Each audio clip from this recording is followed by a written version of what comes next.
There you are. Hey! Dude, cool shirt. What's that shirt? It says Easy Bake Coven. Oh, I like it. Right on. I think I know those shirts. They're like an adaptation on like old stuff, right? Yeah. Yes. That's rad. Well, thanks for doing this, Gabby. It's good to see you. Good to see you too. I was telling them you and your sister were some of my favorite guests of all time on the Build series. I don't know if you remember doing that, but you stopped by. It was really fun. It was like 2 years ago. I can't believe how long ago it was. That's when we were in New York City and we put out First. Mm-hmm. That's awesome. Well, so good to see you again. Yeah. How long ago does that feel for you? I mean, I feel like this year's been long for all of us, but you've grown so much as a person, as an artist since then. Oh my goodness. Well, I wrote that song first about her best friend and her boyfriend, and now she has a full-on kid, 2 years old, with someone else. Oh my gosh. Yeah. Wow. That was long ago. A long time ago. Yeah. You've done so much since. I'll get to the fan questions. We got so many, but I did want to congratulate you on the video. It's just, you had to be so happy with how that came out. I mean, so what a beautiful looking video. Thank you. I'm actually so happy about the feedback on this video because the lyric video, not gonna lie, the comments like really put me through a lot during Blood Queens, because we were filming the first day that like we were filming Blood Queens was the day that Champagne Dreams went out. I mean, the lyric video, and all the comments, like people were associating the audio with the lyric video, but when I put out the music video, suddenly everyone loves the song. So like annoyed, but I'm really, really, really happy that they love the song now. It just sucks that they needed like that high quality, high budget video to like the song. But you know, no, it's funny, it works like that, but I do think like a video at its best does improve a song, accentuate a song, you know, and I think it definitely, I love that ending shot. I don't know whose idea that was, right? Where the bubbles turn into the water on the beach. I love that. So cool. Every time I pour a glass of champagne, I always like think of the ocean, so that I made sure that was like combined in the video. Totally. All right, cool. Let's get some of your biggest fans sent in questions. Let's see. This comes from Damasio.am. Who was your biggest inspiration when you were creating your album? See, weirdly enough, there's like a part of the album that's very old school Kesha, but then a part of the album that's like very Lana Del Rey mixed with Gaga. It's like really interesting. And my biggest inspiration in life, and Ariana Grande, I knew if I were to be inspired in that route, like I would go through another wave of that again. And not to mention, even though I love her, her music is my favorite music, but when I write music, I don't write like R&B type music. I write very pop type music. Yeah. Where do you think that comes from? You think that's just like what comes out of you? That's what's there? I'm a early 2000s baby. I was born in 95. So I was a teen during the 2010s era. So, you know, that whatever era you're a teen, I feel like is where the taste comes from. So I'm like very 2010s when it comes to music. Totally. Hey, Gabby, are you on Wi-Fi right now by chance? Yes. You're going in and out just a tiny bit. I just want to make sure everyone can hear you.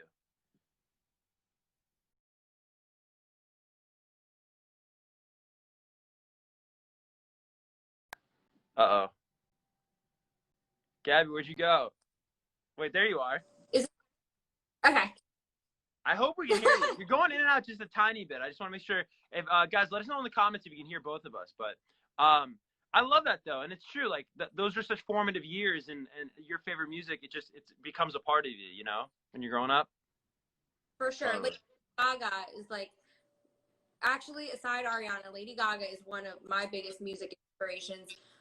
Style wise, like totally Ariana, like looks wise, like with like the clothing and the makeup, but music wise, 100% Lady Gaga. Like when I think of my style of like, right, like if I'm writing a song, I think I lean more towards like the Lady Gaga. You know what I mean? Yeah. I love that trifecta though of Kesha, old school Kesha with Lana, with Gaga, and then even like some Ari thrown in there. It's so eclectic. Thank you. Totally. It's definitely like I'm trying to make my music sound so that when you hear it, you're like, oh, that's Gabi. Like, I'm trying to make my own sound, and it's really hard. Champagne Dreams was definitely that old school kind of route. People weren't familiar with it, like that kind of sound right now. So I'm almost scared for them to hear other songs, but I know they're gonna love the album. Like, I know that, and I'm proud of it. How what was the process of the album like for you? I mean, it's such a tall task. Was it overwhelming at times, I'm sure? I wrote the album throughout 2 years. I was actually writing the album for Niki and I write this music out of the both of us. The songs we've done together are written by me, except for Hair Tie, that wasn't written by me. That and Argue was done. But I write everything, and Niki loves to listen, learn it, and then add her voice on. But this time I kept waiting. I'm like, Niki, lay down the vocals. Are you gonna lay down the vocals? And it's like a year of me asking her, I'll do it. And then she goes, it's not me, it's you. And these great songs, you need to put them out on your own. And you let me? Really? And she goes, of course, like, you do whatever you want. And I always making Gabi, I felt like there was like some law that I couldn't do that. I couldn't make my own album. So when she told me I was able to make my own album, I was crazy. And I like flew from LA to here because I was in LA. I started like laying down all the vocals myself. And as soon as I got here, I made friends with a producer in New Jersey, New York, and he did Champagne Dreams. That's the only song I've done with him, but he like helped me like finalize the album. I felt like I needed an upbeat, happy, jumpy song on the album. Even though I have upbeat songs, they're very like dark. And I need like a bubblegum song on the album, I feel like, to even it out. So that's where Champagne Dreams came. That's such an interesting sort of origin story for the album. Would you say, in your mind, did the album start when your sister gave you that blessing? Was that like chapter 1 of what would become this album? Yeah, we already had the album picked out. It was still going to be called Beautiful Mess, but like a lot of the lyrics were different, not really custom or altered to me. I just felt like we were the music we put out is great together, but like we had to compromise so much to get median, and it just really sucked like trying to do that because we're compromising so much our art, our creativity, and we have to share everything in life as is. We have to share even birthday. We have to share work. We have to share a channel. We share effects. Like, why are we doing this to ourselves when we love to be the artists that we are individually? Totally. All right, I'm hogging all the questions. Style for Gabi says, what song took you the longest to write and record for the album? Is there one that sticks out?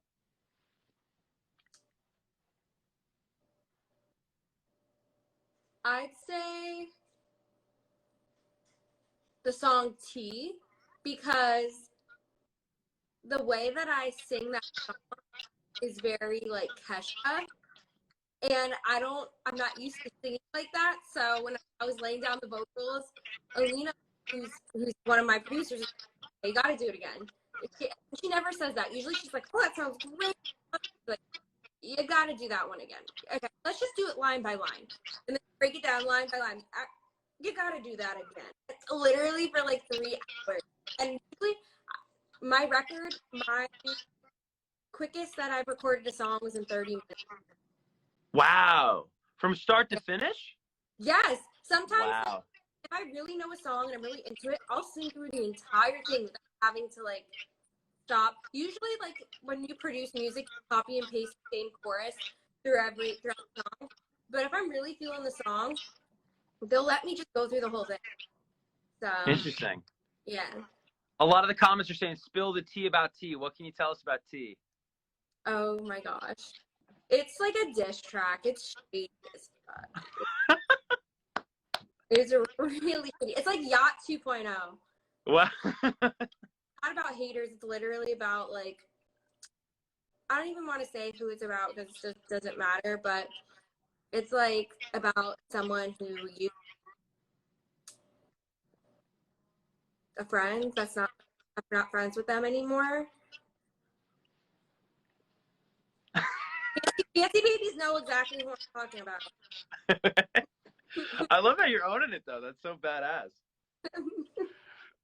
All right, so there's the CNT kids.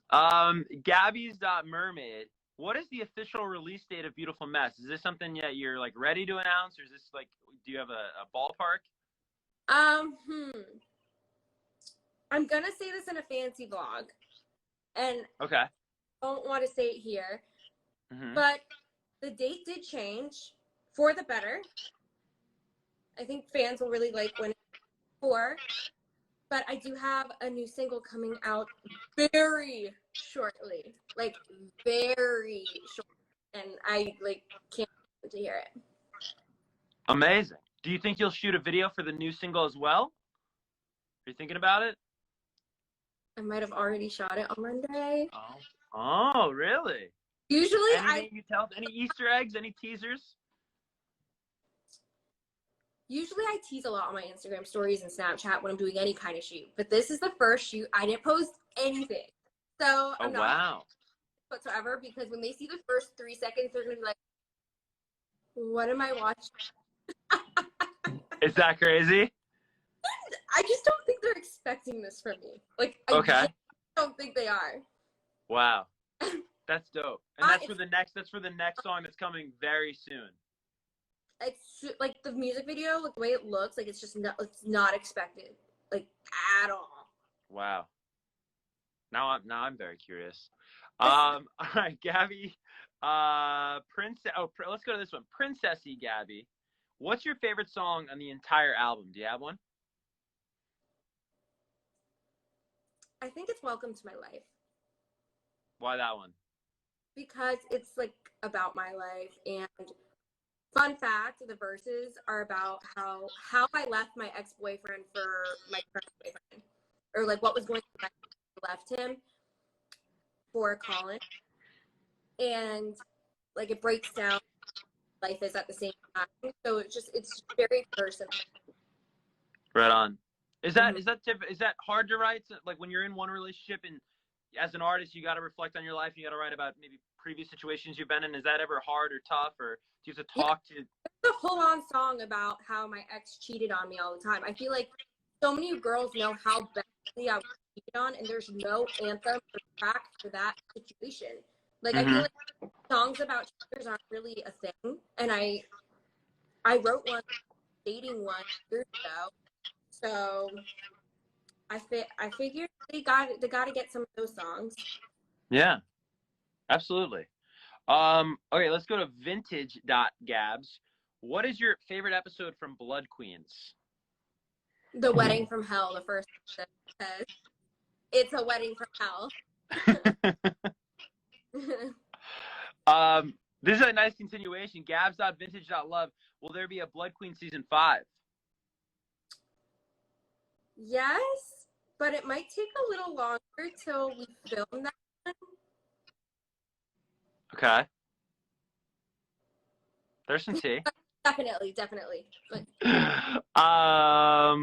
I like this one. Gabiana.aesthetics. How would you describe your new single in 3 words?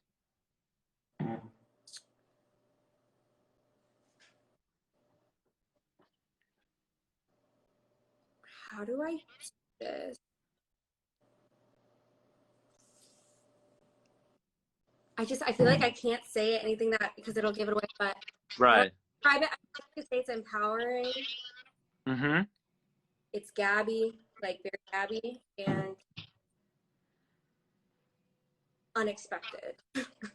Right on. I was gonna say unexpected. That's great. All right, let's get to this. Is a very fun, creative one. This comes from La Siama. What is your favorite Disney movie / who's your favorite Disney princess? My favorite Disney movie is Moana. I don't know, but in my book, she is my favorite princess. The most realistic looking princess, and the storyline to that phenomenal. But my favorite Disney movie is Frozen 2. Wait, what was it? Frozen 2. Oh, amazing. Yeah. All right, at SAR _ man, some of these usernames. Ah, Warner, I think is their name. If you had the chance to go back in time and fix one mistake, what would you change and why? That's a great question.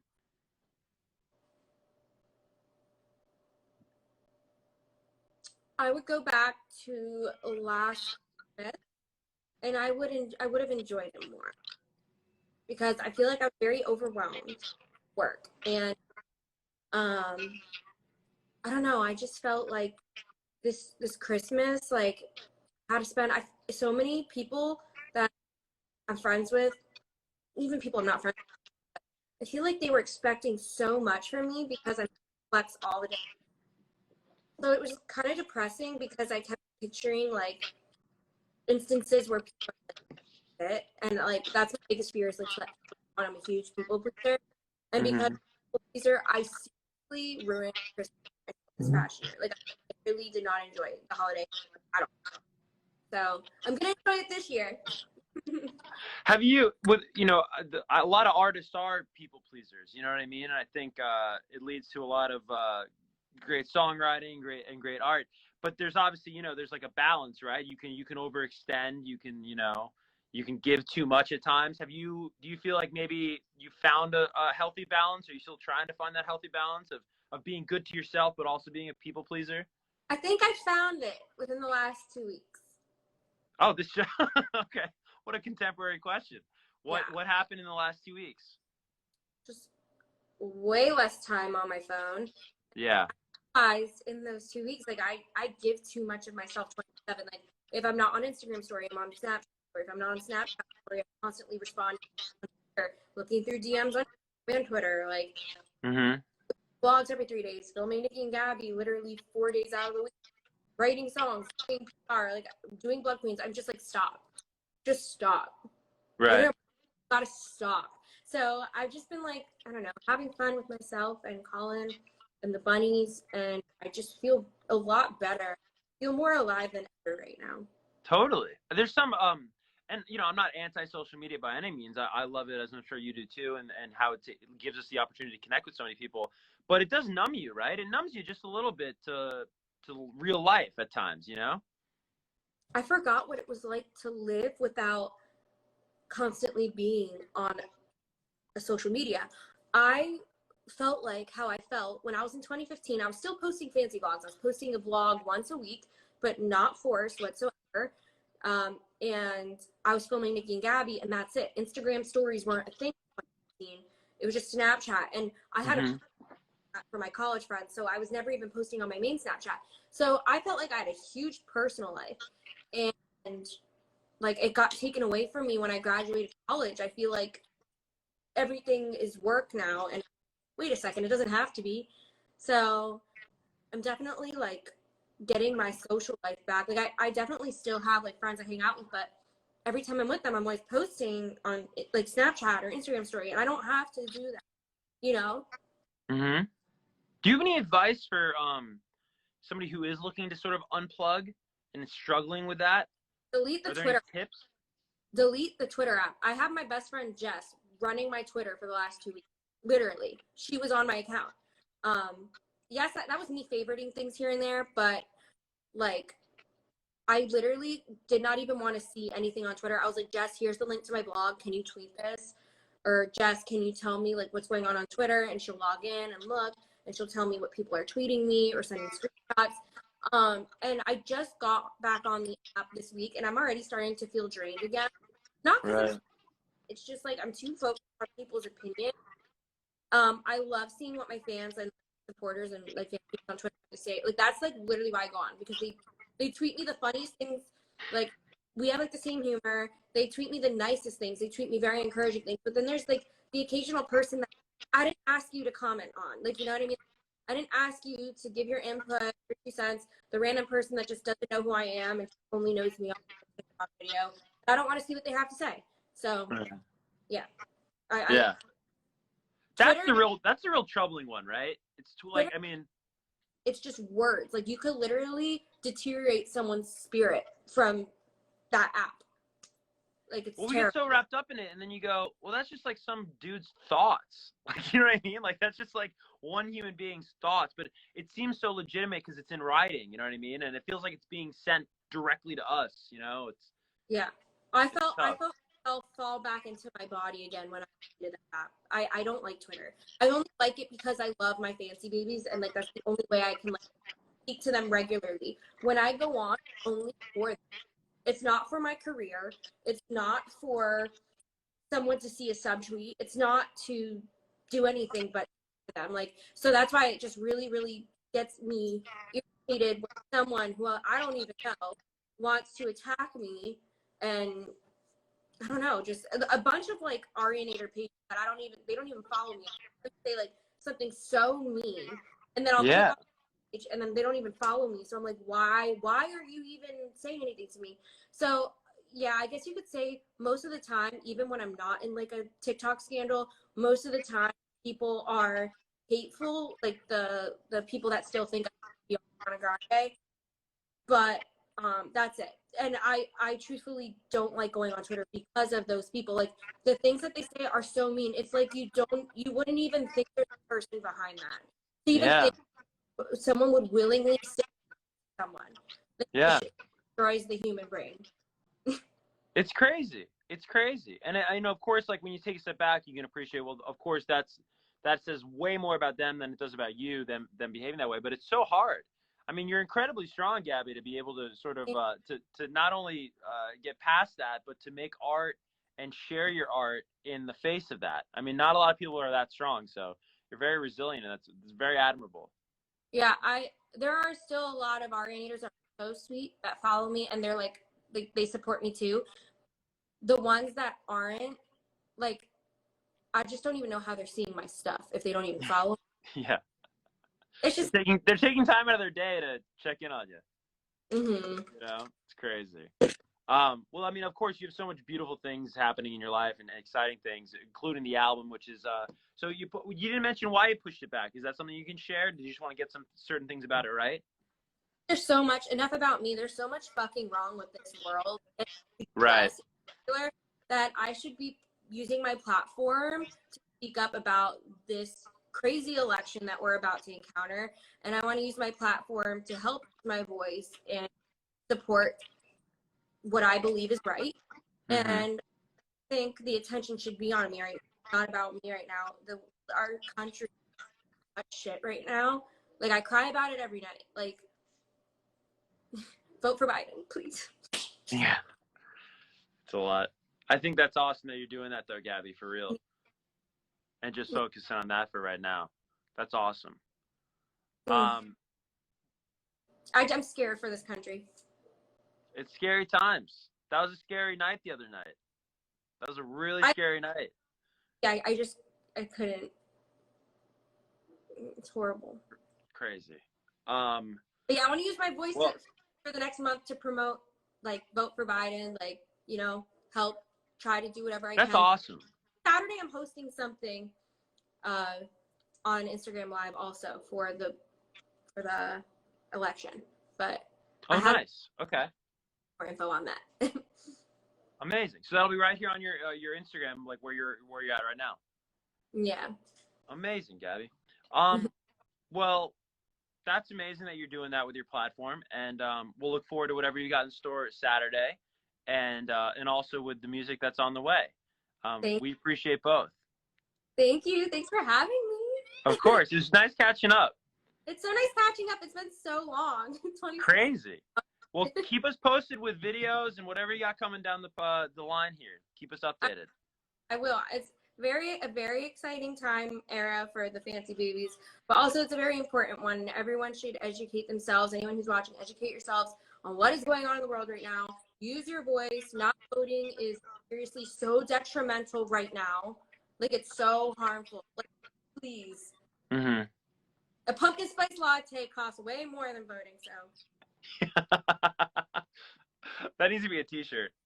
Amazing. Gabby. We'll talk soon. Thanks so much for hanging out. Bye.